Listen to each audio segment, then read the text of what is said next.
maanta xafladan qiimaha leh oo qaayaha leh oo meeshan la isugu yimi ee dugsiga hoose ee daawad ee degmada Ayl dugsigan waxay la tahay waa dugsi qadiimiya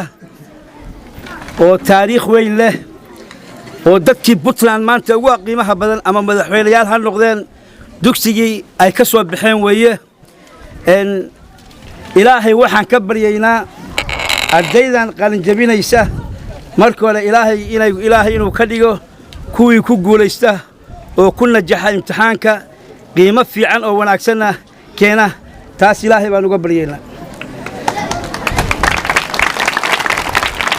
ardayda waxaan kula dardaarmayaa xigmadii ahayd man jadda wajada wa man sara'a hasada ninkii doona wuu helaa ninkii beertaana waa goostaa ninkii dadaala waa ku birmoosay imtixaanka aan shaki ku jirin marka waxa weeyaan dadaala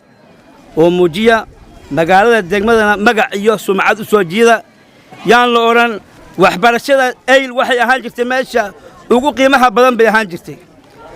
waa inaad kor u soo qaadaan mustaqbalka aadistaan waayadan dambe runta markii loo hadlo xaqiiqda laga hadlo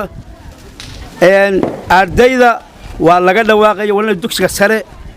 idinku dugsiga hoose dhexe wax buuqa iyo qaylo midna